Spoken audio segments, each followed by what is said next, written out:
14장 26절에서 29절까지의 말씀, 28절까지의 말씀, 29절은 없습니다. 네, 28절까지 말씀 자 읽어드리도록 하겠습니다. 거기서 배 타고 안디옥에 이르니 이곳은 두 사도가 이룬 그 일을 위하여 전에 하나님의 은혜에 부탁하던 곳이라. 그들이 함께 이르러 교회를 모아 하나님이 함께 행하신 모든 일과 이방인들에게 믿음의 문을 여신 것을 보고하고 제자들과 함께 오래 있으니라. 아멘. 오늘 이 말씀을 중심으로 해서 은혜에 부탁해 라는 제목으로 우리 함께 말씀을 나누겠습니다. 우리가 지금 말씀을 받고 있는 이 사도행전 14장, 오늘 사도행전 14장의 마지막 절인데요. 14장은 이제 바울의 1차 전도 여행 이야기입니다.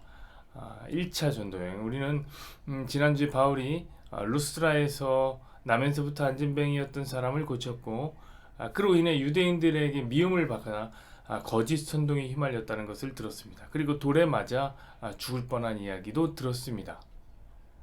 그러나 바울은 어땠습니까, 여러분? 쟁기를 끌고 묵묵히 걸어가는 그 농부처럼 주변을 돌아보지 않고 복음 전파의 목적을 향해서 꿋꿋하게 달려갔다는 사실 우리는 보았습니다. 달려가다 어디까지 갔습니까? 심지어 자기에게 돌을 던졌던 그 루스드라에 가서도 다시 복음을 전했고, 자기를 쫓아왔던 유대인들이 살던 안디옥과 이고니온까지 가서 또 복음을 전했습니다. 그리고 오래 읽진 않았지만 그 이후로 비시디아를 지나 밤빌리아 지역에 있는 버가라는 도시에서 복음을 전했습니다. 그리고 거기서 멈추지 않고 이달리아로 가서 또다시 복음을 전했습니다. 이것이 바로 여기까지 바울이 1차 전도여행을 한 이야기, 여행지들을 소개한 겁니다. 그럼 무려 얼마나 되냐면 2240km 정도의 거리. 이 지도를 보면 알겠지만 쭉 가면은 엄청나게 먼 거리, 2240km의 거리를 걷고 또 걸으면서 바울과 바나바는 복음을 전했습니다. 하루에 약 30km 정도를 걸으면서 2년 동안 복음을 전한 쾌거였습니다. 이는 실로 대단한 열정이며 대단한 헌신이었습니다. 그리고 이제 바울과 바나바는 자신들을 파송했던 안디옥 교회로 다시 돌아가게 되는 겁니다. 자, 오늘 내용이 바로, 오늘 본문의 내용이 그거죠. 죽을 고비를 건너고 치열하게 사람들과 복음으로 싸워내고 목이 터져라 그 복음을 전했던 그 선교 여행의 끝, 그 선교 여행을 끝마치고 지금 고향 교회로 돌아가는 바울과 바나바의 마음, 그것이 과연 어떠했을까요? 우리가 그 심정을 헤아릴 수 있겠습니까?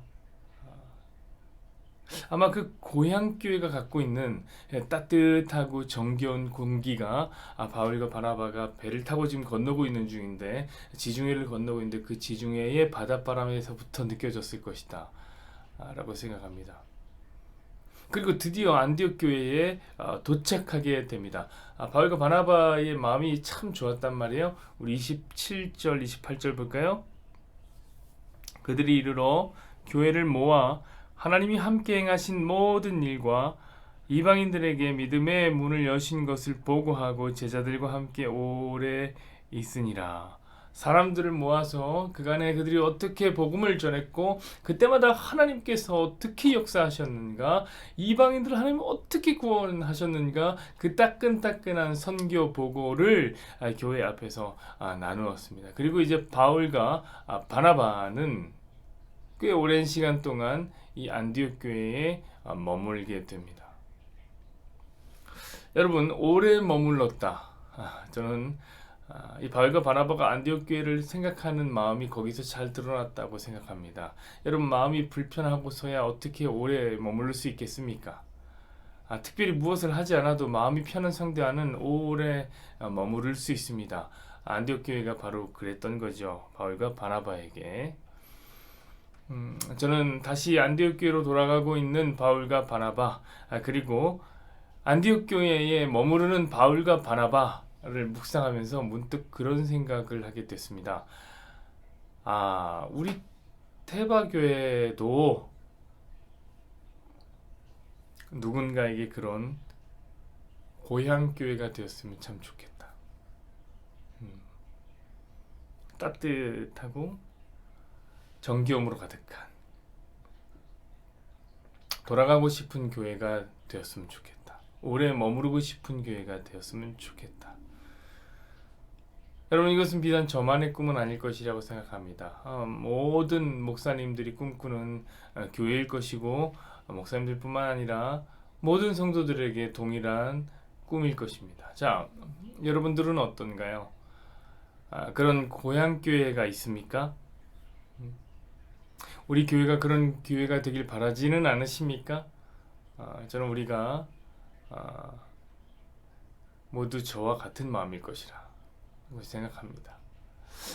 자, 그렇다면 이제 도대체 우리가 꿈꾸는 따뜻한 그 고향과 같은 교회는 어떤 교회인가? 우리 한번 돌아봐야 될 거라 생각합니다. 그 교회는 함께 동고동락하고 많은 이야기를 나누고 서로를 사랑하는 모습이 보이는 따뜻하게 위로하는 교회입니까? 맞습니다. 바로 그런 교회가 고향과 같은 교회입니다. 뭐 대단히 화려하지는 않지만 언제나 포근하게 성도들을 안아주는 교회가 진정 저는 고향과 같은 교회라고 생각합니다. 저는 우리 태바가 그랬으면 좋겠습니다. 이제는 단언컨대 교회가 차갑다 라는 평가를 받아서는 안 됩니다. 서로 관심이 없는 것 같다 라는 평가는 이 수후미양가로 따지자면 양 정도 되는 평가인 것 같습니다. 지금까지 우리 교회의 점수는 제가 객관적으로 보기에 양이었습니다. 하지만 올해는 다릅니다. 올해는 매우 다릅니다. 하나님께서 우리에게 성령으로 하나 되라는 말씀을 주셨습니다. 그러니 올해는 더욱 신경을 써서 서로를 돌아보고 사랑하는 교회가 되어야 할 줄로 믿습니다. 특별히 삶의 자리를 통해서 서로를 위로하고 나누는 시간이 많아졌으면, 조금이라도 더 많아졌으면 좋겠습니다. 앞으로 소그룹도 하고 서로 기도 제목도 나누고 서로를 품고 기도할 시간이 보다 많았으면 좋겠습니다. 자, 그렇게 하면 기대하건대 올해가 끝나기 전에 우리 교회가 아마 우 정도 되는 수미양 우 정도 되는 점수를 받을 수 있지 않을까? 개인적으로는 이렇게 기대해 봅니다. 그러나 사랑하는 여러분, 우리가 이런 노력을 하면서 진짜 조심해야 할 것이 한 가지가 있습니다. 노력을 하지 말라는 건 아닙니다. 노력해야 됩니다. 하지만 조심해야 됩니다. 왜냐하면 우리가 서로를 돌아보고 사랑하다가 자칫 잘못하면 가라는 수미양 가라는 최악의 점수를 받을 수 있기 때문입니다. 여러분, 교회가 받을 수 있는 평가 중에서 가장 안 좋은 평가인 가. 여러분, 이 점수는 어떻게 받는 것입니까? 어떻게 하면 이 점수를 받을 수 있습니까? 저는 그렇게 생각합니다. 이 교회가 성도를 책임질 때 교회는 가라는 점수를 받게 되는 겁니다. 이게 무슨 말입니까, 목사님? 혹시 이런 생각이 드십니까, 여러분? 여러분, 교회는 성도를 책임져서는 안 됩니다. 잘 들으십시오. 여러분, 성도를 사랑해야지 책임져서는 안 됩니다. 여러분, 교회는 무엇입니까? 교회는 죄인들의 모임입니다. 우리는 소경입니다. 우리는 소경이어서 또 다른 소경을 인도해서는 안 됩니다. 책임져서는 안 됩니다. 우리가 사랑하고 서로를 돌보는 것은 좋으나 성도를 교회에 맡겨서는 절대 안 됩니다. 성도가 교회에 의존되는 것만큼 최악의 교회는 없습니다. 그게 바로 무엇이냐면 교회가 받을 수 있는 FM. 그럼 떨어지는 거예요. 여러분, 차라리 서로 무관심한 교회가 더 나아요. 서로에게 관심이 없다면 양이었잖아요, 양. 하지만 교회가 성도를 책임질 때, 성도가 교회에 의존될 때 가가 되는 겁니다. 가장 안 좋은 겁니다. 교회에 추억이 많아서, 교회에 아는 사람이 많아서, 교회에 헌신된 세월이 길어서 이런 것들 등등 그 교회 문화에 성도가 매몰된다면 그 성도는 무너지고야만 합니다. 이유는 분명해요. 이유는 왜냐하면 은혜에 부탁할 자리가 없기 때문에. 교회가 은혜의 자리를 다 빼앗고 있기 때문에 그렇습니다. 저는 교회는 은혜에 부탁해야 한다고 생각합니다. 오늘 말씀 26절을 함께 보십시다. 거기서 배 타고 안디옥에 이르니 이곳은 두 사도가 이룬 그 일을 위하여 전에 하나님의 은혜에 부탁하던 곳이라. 여기서 여러분 이 일을 위하여, 그 일을 위하여라는 말은 바울과 바나바가 2년 동안 온몸을 던졌던 그 선교 사역을 이야기하는 거예요. 이것은 안디옥 교회고, 이 안디옥 교회가 바울과 바나바를 선교사로 떠나 보냈다는 말을 지금 하고 있는 거예요. 그리고 정말 고생했죠. 힘들었죠. 바울과 바나바가. 근데 여러분 그 말을 어떻게 표현하고 있는 줄 아세요? 정말 멋진 표현이지 않습니까? 하나님의 은혜에 부탁했던 곳이다 라고 표현하고 있는 거예요. 여러분, 대부분 선교사들이 파송을 받을 때에 가장 좋은 방법을 뭐라고 하는 줄 아십니까? 교회가 선교사를 책임지는 거라고 말합니다.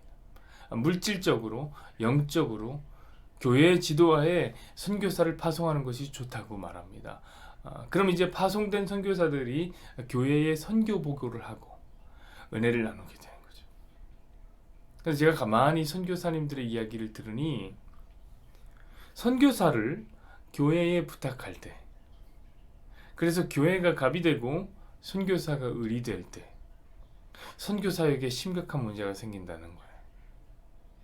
선교사는 교회에 잘 보여야 선교비를 타니까 허위 보고나 거짓 보고를 통해서 교회에 선교비를 받을 때가 있고, 그럼 교회는 그런 거짓 보고를 믿고 기꺼이 선교비를 보내게 되는 것이죠.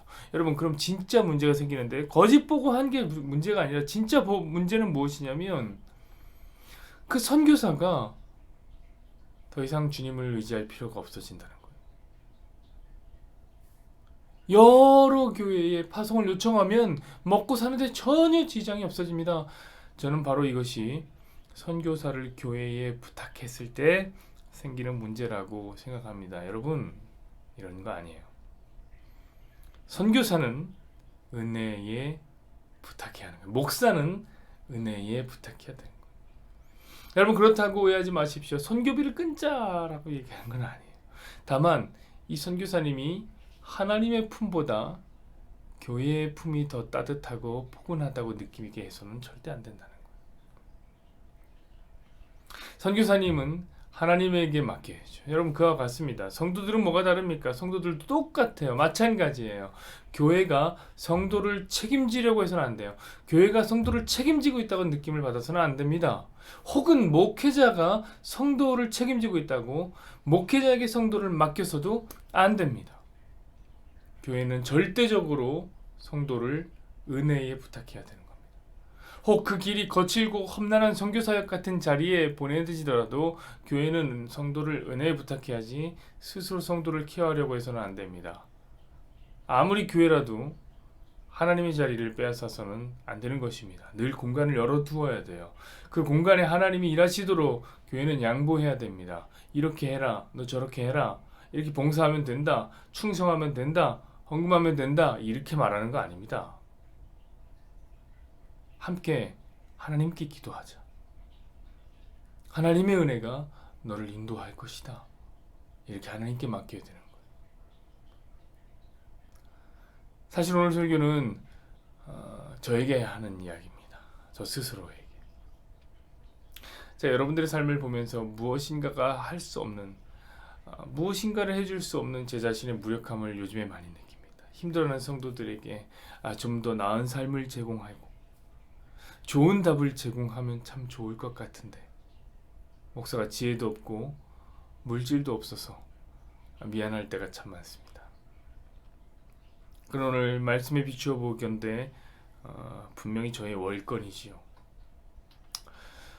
저는 그럴수록 여러분을 은혜에 부탁해야 한다고 생각합니다. 저는 그리고 오늘도 여러분을 은혜에 부탁합니다. 여러분, 그럴 때 교회는 A+라는 점수를 받게 될 것입니다. 저와 여러분의 교회가 하나님의 은혜에 서로를 부탁하는 그런 교회 되기를 간절히 소망해 봅니다. 여호와는 내게 복을 주시고 너를 지키시기를 원하며 여호와는 그의 얼굴을 내게 비추사 은혜 베푸시기를 원하며 여호와는 그 얼굴을 내게로 향하여 드사 평강 주시기를 원하노라. 아멘. 하나님, 누군가의 가슴속에 고향교회 같은 교회가 되기를 원합니다. 따뜻하고 정겨운, 늘 마음을 나누고 사랑을 나누던 하나님 그런 교회가 되기를 원합니다.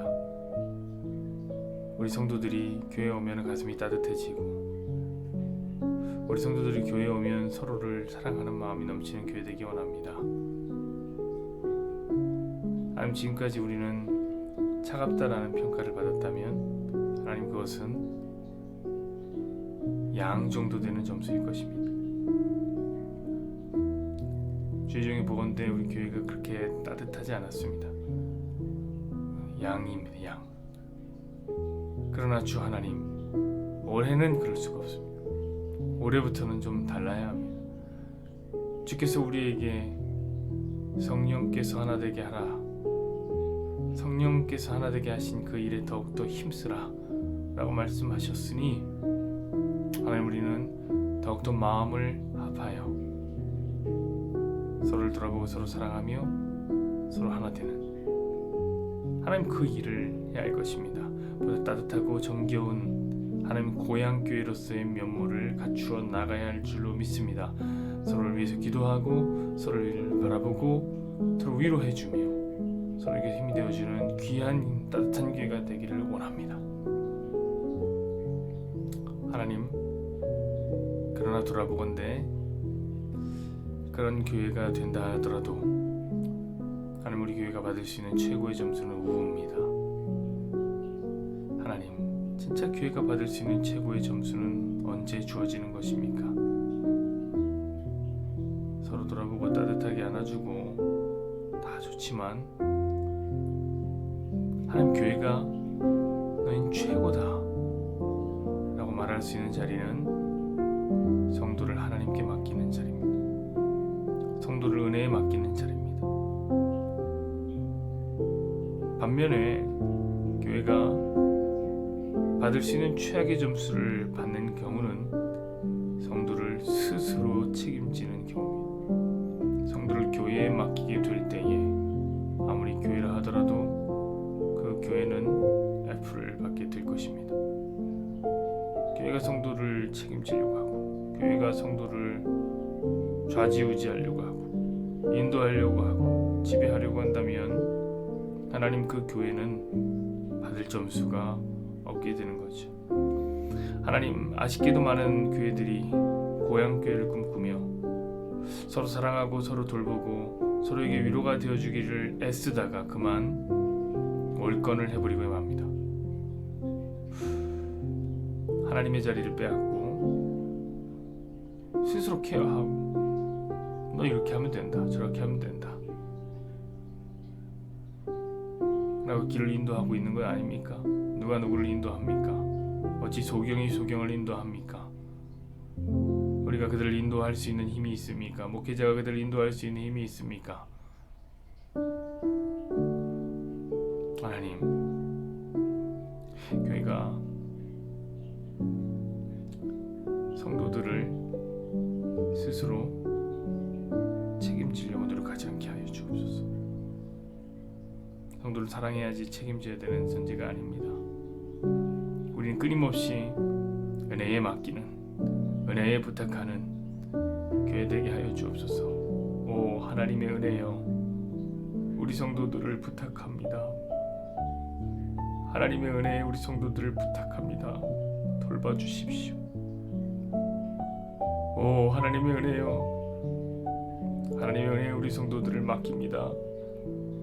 주님, 우리는 할 수 없지만 주의 은혜가 그들의 삶을 장악하게 하여 주시고 주의 은혜 속에 강한 성도들 되게 하여 주옵소서. 오 하나님의 은혜여, 간절히 부탁합니다. 우리 성도들을 지켜주옵소서.